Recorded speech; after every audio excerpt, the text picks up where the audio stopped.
All welcome back to Yashaswini మనిషిక cooking and tips అని కిచెన్లో కొన్ని కష్టం పనులు ఉంటాయి కదండి, వాటిని సులభంగా చేసుకునే అద్భుతమైన టిప్స్ ట్రిక్స్తో వచ్చేసాను.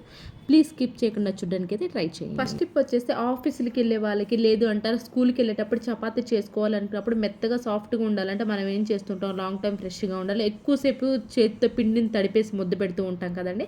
అయితే అంత టైం లేదు, తక్కువ టైంలోనే ఎక్కువసేపు మనకి పిండిని ముద్ద అనేది కలపకుండానే సాఫ్ట్గా ఉండాలి అనుకున్నప్పుడు గోరువెచ్చని నీళ్ళు ఉంటాయి కదండి, గోరువెచ్చని నీళ్ళని స్పూన్ తోటి ఈ విధంగా పోసేసి పిండి లోపల కలిపేసేసి ఒక పావు గంట చాలండి, ఎక్కువసేపు కూడా పక్కన పెట్టాల్సిన అవసరం లేదు. అంతగా టైం లేదు కూడా 5 నిమిషాలైనా సరిపోతుంది. ఈ విధంగా కొంచెం కొంచెం వాటర్ పోసుకుంటూ స్పూన్తో కలిపేసుకుంటూ 5 నిమిషాలు పక్కన పెట్టేసేసేయండి. ఆ తర్వాత కనుక మీరు చపాతీ చేసుకున్నారంటే సేమ్ నేను ఎక్కువసేపు పిండి తడిపిండి ముద్ద పెట్టినప్పుడు ఎప్పుడైతే మెత్తగా సాఫ్ట్గా ఉంటాయో అదే విధంగా అయితే ఉంటాయండి. కొంచెం వాటర్ అంతా కలిపేసుకున్న తర్వాత ఈ విధంగా చేతితో ఒక 5 మినిట్స్, ఎక్కువసేపు కూడా అవసరమే లేదండి, ఈ విధంగా ముద్ద తడిపేసి పక్కన పెట్టేసేయండి. ఆ తర్వాత మీరు 10 నిమిషాల నుంచి చపాతీ చేసుకున్నారంటే మాత్రం సాఫ్ట్గా ఉంటే లాంగ్ టైం ఫ్రెష్గా అయితే ఉంటాయి, ఎక్కువసేపు అనేది చేతితో తడపకుండా. నెక్స్ట్ టిప్ వచ్చేసి ఎప్పుడైనా సరే కానీ ఇంట్లో మనం నెయిల్స్ షేప్ చేసుకోవాలి అనుకోండి, ఎక్కువ మనకి ఓవర్ కట్ అవుతుందని చెప్పి భయం వేస్తూ ఉంటుంది కదా, కొంచెం ఎక్కువ కట్ అయినా కానీ షేప్ అనేది మిస్ అయిపోతూ ఉంటుంది కదా.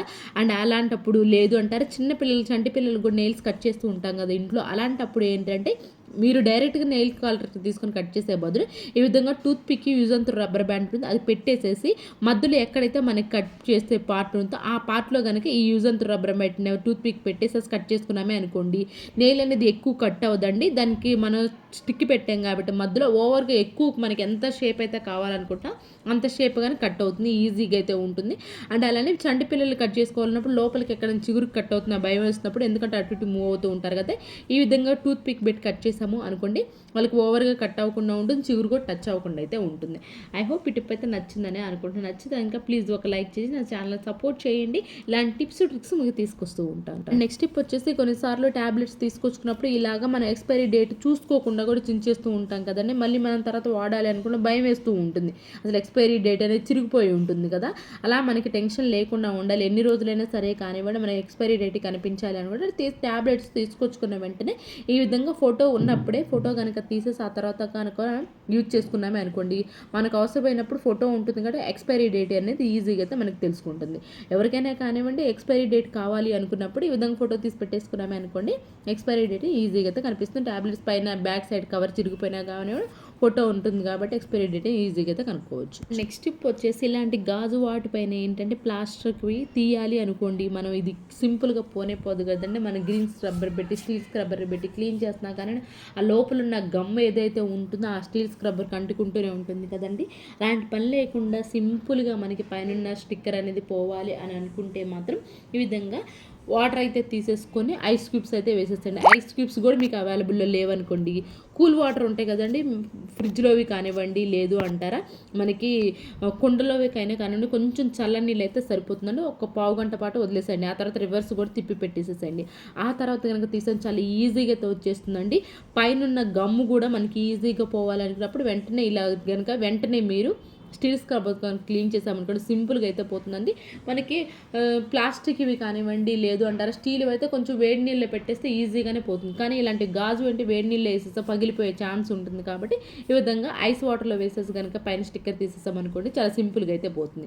చూడండి అసలు కొంచెం కూడా గమ్ అనేది లేనిది. అది ఎవరికైనా యూస్ఫుల్గా అనిపిస్తే మాత్రం ఈ సింపుల్ ట్రిక్ని అయితే ట్రై చేయండి. అండ్ మీకు ఏది బాగా నచ్చింది అనేది కూడా కమెంట్ చేయండి. నెక్స్ట్ టిప్ వచ్చేసి టీ షర్ట్స్ ఉంటాయి కదా, ముఖ్యంగా పోలో నెక్స్ కానివ్వండి, లేదు అంటారా ఇలాంటి ఫుల్ హ్యాండ్స్ కానివ్వండి టీ షర్ట్స్ ఫోల్డ్ చేయాలంటే చాలా ఇబ్బంది పడుతూ ఉంటాం కదా, ఊర్లకి ఎప్పుడైనా తీసుకెళ్ళాలనుకున్నా కూడా ఫోల్డింగ్ అనేది ఊరికే ఊడిపోతూ ఉంటుంది, కబోర్డ్లో పెట్టాలనుక ఎక్కువ స్పేస్ ఆక్యుపోయిపోతుంది.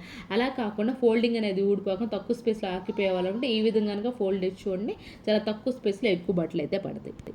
అండ్ నెక్స్ట్ టిప్ వచ్చేసి దేవుడి గదిలో మనం ఇలాంటి ఆయిల్ బాటిల్స్ దీపారాధనకు వాడుతూనే ఉంటాం కదండి. అయితే ఏంటంటే కొన్నిసార్లు అడుగును కొంచెం డ్రాప్ పక్కకు పోయినాక అడుగునంతా కూడా మనకి జిడ్డుగా ఉంటుంది.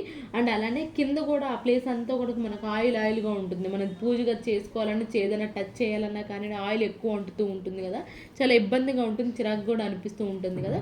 అలా కాకుండా సింపుల్గా మనకి కొంచెం కూడా ఆయిల్ అంటకుండా ఉండాలని అడుగున మనకు అల్యూమినియం ఫాయిల్ పేపర్ ఉంటుంది కదా, ఆ ఫాయిల్ పేపర్ కనుక పెట్టేసాము అనుకోండి, అడుగున ఆయిల్ పడినా కానీ దాని లోపలే ఉంటుంది, మనకి చేతికి అనేది అంటుకోకుండా ఆ ప్లేస్ అంతా కూడా నీట్గా అయితే ఉంటుంది. నెక్స్ట్ టిప్ వచ్చేసి నెయిల్ పాలిష్లు అలాంటివి కనుక ఉన్నాయి అనుకోండి, అయిపోయినాయి, వీటితోటి ఇప్పుడు రీయూజ్ ఎలా చేయాలో చూద్దామండి. అనవసరమైన దాన్ని కూడా ఇప్పుడు రీయూజ్ చేసుకోవచ్చు. రూపాయి ఖర్చు లేకుండా ఇంట్లో ఉన్న వాటితోనే మన మనీని అయితే ఖచ్చితంగా సేవ్ చేసుకోవచ్చు అండి.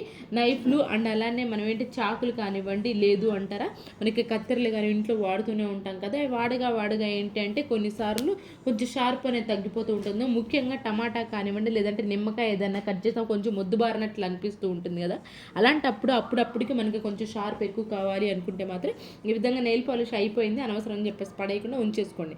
బ్యాక్ సైడ్ కనుక తిప్పి చూస్తే కొంచెం గరుకుగా ఉంటుందండి, ఆ గరుకు దానిపైనే ఈ విధంగా మనం ఒక 5 మినిట్స్ కనుక రబ్ చేసామనుకోండి, ఈజీగా మనకి అనేది షార్ప్ అవుతుందండి. ఆ వితిన్ సెకండ్స్లో మనం షార్ప్ అవ్వాలి అప్పటికప్పుడు కొన్నప్పుడు ఈ సింపుల్ ట్రిక్ని అయితే ట్రై చేయండి. ఇవేనండి ఈరోజు టిప్స్ ట్రిక్స్. యూస్ఫుల్గా అనిపించి ఉంటే మాత్రం ఈ టిప్స్ అన్ని ఒకసారి ట్రై చేయండి. ఏది మీకు బాగా నచ్చింది అనేది కామెంట్ బాక్స్లో కామెంట్ చేయండి, లైక్ చేయండి, షేర్ చేయండి, సబ్స్క్రైబ్ చేసుకోవడం మాత్రం అసలు మర్చిపోకండి.